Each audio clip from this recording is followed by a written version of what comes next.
Setelah undang-undang baru disahkan pada 8 Desember kemarin, warga Korea Selatan tahun depan akan memiliki umur baru 1 atau 2 tahun lebih muda. Untuk membahasnya, sudah bergabung bersama kami dosen program studi bahasa dan kebudayaan Korea Universitas Indonesia, Afriyadi. Selamat malam, Mas Afri. Selamat malam, Mas Reza. Ya, Mas Afri, tadi kita sudah lihat nih bahwa warga Korea Selatan ini memiliki sistem penghitungan usia yang berbeda. Nah, kalau saya boleh tanya, sebenarnya cara menghitungnya seperti apa sih, Mas?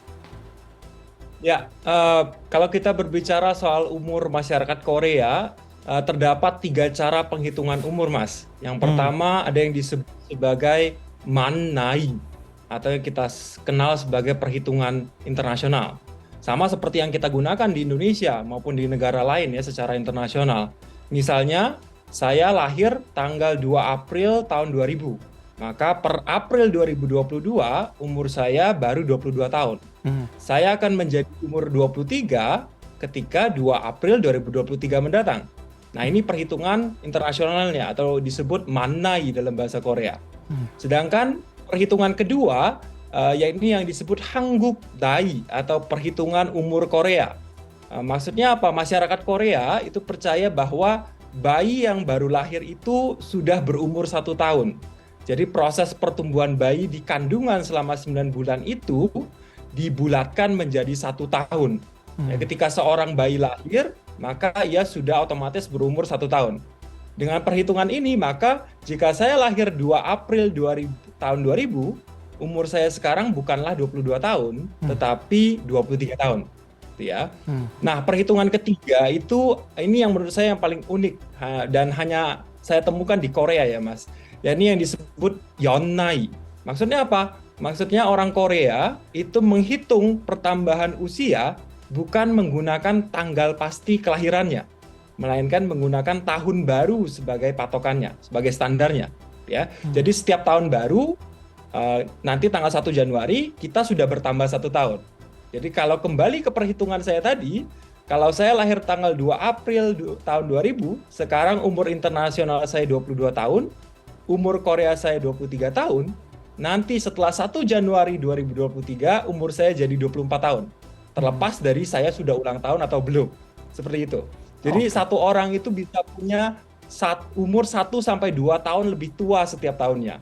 Nah, ini kasihan yang lahirnya, atau lahirnya tanggal 31 Desember, Mas. Kalau dihitung, 31 Desember itu kan dia lahir sudah 1 tahun umurnya.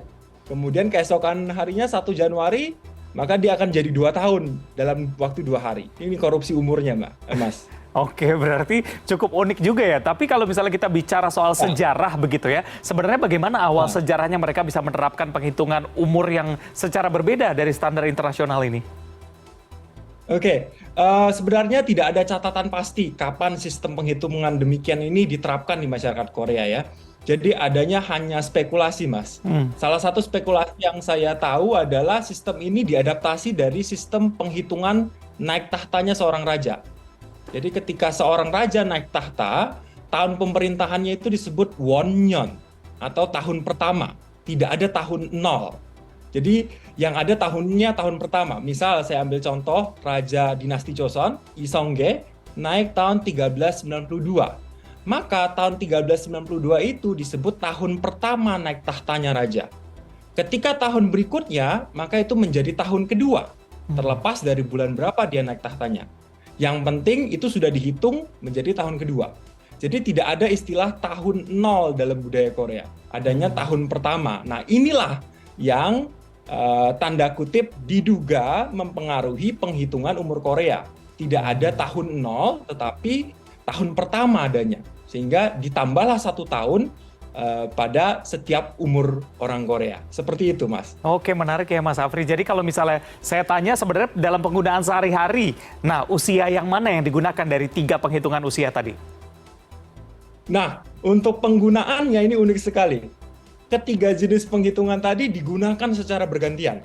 Ya, semenjak tahun 60 itu pemerintah Korea menyetarakan tahun internasional sebagai standar untuk pengurusan dokumen resmi. Misalnya dokumen kependudukan, KTP, SIM, kartu identitas, paspor, berkas-berkas resmi semua menggunakan standar internasional.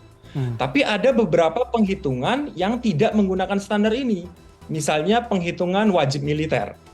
Nah, penghitungan angkatan wajib militer itu menggunakan Yonnai yang dihitung berdasarkan tahun baru. Ya, jadi memasuki tahun baru, setiap orang sudah bertambah 1 tahun. Nah, untuk wamil sendiri itu kan baru bisa daftar seseorang ketika dia udah usia 18 tahun. Yang termasuk usia 18 tahun menurut militer Korea tahun ini itu adalah yang lahir pada tahun 2004. Dari 1 Januari 2004 sampai 31 Desember 2004. Mau dia sudah ulang tahun atau belum ulang tahun, tetap dia umurnya sudah 18 tahun dan sudah boleh daftar wajib militer. Kemudian standar kedua yang menggunakan Yonnai atau standar tahun baru tadi adalah Undang-Undang Perlindungan Remaja atau Chongso년 Bohopop. UU ini juga menggunakan standar tahun baru tadi. Jadi yang disebut remaja oleh undang-undang ini adalah orang yang berumur di bawah 19 tahun. Nah, penghitungan 19 tahunnya itu berdasarkan apa? Berdasarkan tahun baru, menggunakan standar tahun baru. Jadi setiap tanggal 1 Januari kita bertambah 1 tahun. Walau kita umurnya baru 18 tahun 3 bulan, 18 tahun 5 bulan, kalau sudah lewat 1 Januari maka kita sudah dianggap 19 tahun, bukan remaja lagi tapi sudah dewasa. Nah, ini berpengaruh terhadap apa? Berpengaruh terhadap perlindungan remaja, seperti penjualan rokok, minuman beralkohol, menonton film di atas batasan umur, dan masih banyak aspek kehidupan lainnya. Seperti itu. Nah, untuk standar bergaul dalam masyarakat Korea, mereka menggunakan 3 jenis penghitungan ini sekaligus. Mereka akan hitung-hitungan dulu sebelum menjawab umurnya berapa. Kalau ditanya umurnya berapa, mereka hitung-hitungan. Umur apanya nih? Umur internasional, umur tahunan, atau umur Koreanya? Gitu ya. Nah, untuk itu, ada kecenderungan bagi masyarakat Korea, dia tidak mau menjawab umurnya. Karena ribet untuk menghitungnya, maka mereka menjawab tahun lahirnya, tahun berapa. Gitu ya. Nah, dengan menggunakan prinsip tambah 1 tahun itu, ketika lahir dan tambah 1 tahun ketika tahun baru, dalam 1 tahun yang sama, kita bisa berubah umurnya 1-2 kali. Seperti itu, Mas. Oke, kalau saya ditanya usianya juga saya nggak jawab, bukan karena nggak bisa ngitungnya Mas, tapi karena malu udah tua gitu ya. Tapi kalau kita bicara soal ulang tahun begitu, biasanya kalau sesama dengan teman, mereka usianya menggunakan yang mana ketika perayaan ulang tahun? Biasanya menggunakan Hanggung Nai, ditambahkan 1 tahun. Jadi kalau 23 internasional, maka dia disebut 24. Setelah ulang tahun jadi 25, seperti itu. Oke. Tapi tergantung masing-masing kelompok, seperti itu ya. Oke. Baik, ini berikutnya saya tanya, undang-undang yang baru ini kan menghitung begitu usia nanti akan mengikuti standar internasional begitu ya. Lalu apa saja dampak ke depannya dari undang-undang baru ini, Mas? Nah, ini yang pertama jelas berpengaruh secara sosial dalam masyarakat Korea. Jadi ada guyonan di kalangan masyarakat Korea bahwa tahun depan orang Korea itu lebih muda 1-2 tahun, gitu ya. Itu untuk secara sosial. Kemudian pengaruh kedua adalah ini juga membuat masyarakat Korea tidak bingung lagi dalam penghitungan umur.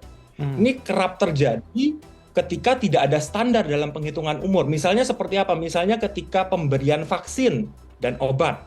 Ada vaksin yang membatasi penerima di usia berapa tahun. Nah, tahun mana yang digunakan? Ini jadi perdebatan terus. Apakah tahun internasional, atau tahun Korea, atau tahun Yonnai tadi, yang bertambah 1 tahun setelah tahun baru gitu ya. Di atas kertas mungkin mudah untuk menentukannya. Oh, kita pakai standar internasional saja, tapi di lapangan belum tentu demikian. Banyak perdebatan yang muncul soal umur, kalau ditanya umurnya berapa seperti itu. Karena kita kan harus mengisi formulir. Umurnya berapa? 25. 25 berdasarkan apa? Standar mereka sendiri. Nah, ada 3 standarnya gitu ya. Jadi ketika disatukan maka akan clear umurnya berapa sesuai dengan standar internasional. Oke, Mas Afri, ini terakhir ketika undang-undang ini memang sudah diterapkan begitu ya, apakah akan ada perubahan-perubahan mengenai dokumen kependudukan mereka misalnya, atau syarat-syarat yang lain begitu? Apakah ada perubahan atau memang dalam identitas mereka sudah dituliskan bahwa menggunakan standar internasional begitu? Kalau dikatakan berpengaruh terhadap surat dan kartu identitas, mungkin tidak secara signifikan ya, Mas. Karena yang tertera di dalam kartu identitas, kartu pelajar, atau kartu izin tinggal saya sebagai orang asing, seperti itu ya, itu mencantumkannya tahun, bulan, dan tanggal lahir. Jadi untuk dokumen tidak akan berubah. Yang berubah nanti adalah interpretasi terhadap dokumen itu di lapangan. Jadi petugasnya harus mengubah pola pikirnya dalam menerjemahkan ini umurnya berapa. Jadi umurnya sudah harus disesuaikan dengan standar internasional. Ya, jadi satu jenis saja. Yang jelas ini akan lebih mudah menghitungnya dan tidak menimbulkan kesemrawutan. Makanya dilegalkan menjadi undang-undang. Oke, baiklah kita tunggu pertengahan tahun depan. Nanti undang-undangnya mulai akan berlaku begitu ya. Terima kasih sudah bergabung bersama kami, dosen program studi bahasa dan kebudayaan Korea Universitas Indonesia, Afriyadi. Selamat malam, salam sehat. Selamat malam, terima kasih Mas Reza. Terima kasih. Ya, dan itu tadi Korean Corner minggu ini. Kita kembali ke Mevri. Mevri, saya juga mau nih seperti orang Korea yang usianya tahun depan bisa mundur sampai dengan 2 tahun begitu ya. Artinya kan kalau sekarang kan 20 tahun, berarti tahun depan Reza jadi 18 tahun ya. Oke, kita sampai jumpa pekan depan ya. Jangan grogi gitu dong ya. Terima kasih Reza, sampai ketemu minggu depan.